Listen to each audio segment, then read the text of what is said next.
Hardcore players can say what they want about casual games, but Nintendo has been working through its old-school franchises on the Wii faster than anyone thought it would. With Mario, Metroid, Zelda, and Smash Bros. Already available for the system, surprisingly there aren't many of the usual suspects left in the quiver.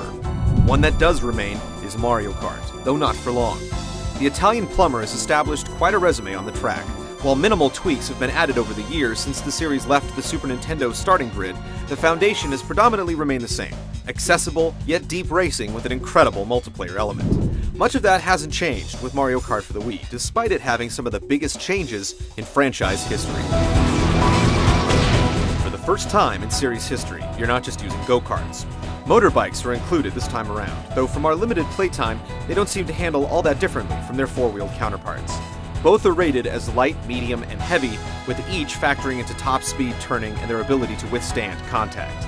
They also feature ratings for drifting, turbo boost, and maintaining speed when off the track, which should make for some tough decisions based on the track selected. Another big change is how power sliding is handled. In the past, you could initiate the power slide and then begin wiggling the stick or the D-pad left and right, building a turbo boost with each trip from side to side. It was a relatively simple action, yet it required finesse to keep your kart on a line while doing it. That system has been removed, in favor of simply holding the power slide button until the turbo is full and then releasing it for the boost. It eliminates snaking, or the ability to power slide the entire course. Some consider that cheating, some consider it the next level in skill. Regardless, it's gone. Alternately, you can select automatic power sliding if you want to take even more skill out of the equation. While you can't choose whether to snake or not, you can select how you want to pilot your vehicle. The game comes with a plastic steering wheel that you can snap the Wii remote into to steer like the real thing, although we definitely faced a learning curve while using it. You can also use the Wii remote and nunchuck, a classic controller, or a GameCube controller, so you don't have to use the motion controls if you don't want to. Gone are the tandem vehicles from Double Dash for the Cube. The Wii version reverts back to the classic single-rider gameplay, and there are well over a dozen different Nintendo mascots, with each one having their own set of tricks to perform out of some cleverly placed half-pipes and ramps. Land a trick, and you get a turbo boost.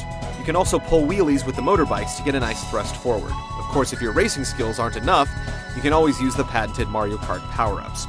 You get the new additions from Mario Kart DS like Bullet Bill and the Squid, and some new ones as well. Best of all, you can use your Miis as drivers, and they congregate trackside to watch each race. Where modes are concerned, you get the typical Grand Prix option for 3 different motor classes. The 50cc class is for karts only, the 100cc class is for bikes only, and the 150cc class is a mixture of the two. Then there's also the typical time trial mode with ghost data from Nintendo's Treehouse testers to race against. But easily, the biggest new mode is the online play for up to 12 racers at a time. While you can't play the Grand Prix online, you can whip around any of the game's 16 classic and 16 new tracks. You can also upload or download ghost data, and it'll keep your stats for leaderboards. Just keep that friend code handy. The options don't end there. You can also play team-based battle mode on 10 different maps online or off with up to 12 drivers, although the rules have changed a little bit. When you lose all 3 of your balloons, you can still continue the fight, because the scoring is points-based. The final piece of the puzzle is the Mario Kart channel. When you first boot up the game, it installs it to the Wii menu, allowing you to access rankings, tournaments, ghost data, and check for friends online without having to insert the disc. Based upon our time with Mario Kart for the Wii, we're just as excited as we are nervous. We can't wait to get online and flex our skills, but we have concerns that the game may have been simplified a little too much for the expanded audience of the Wii.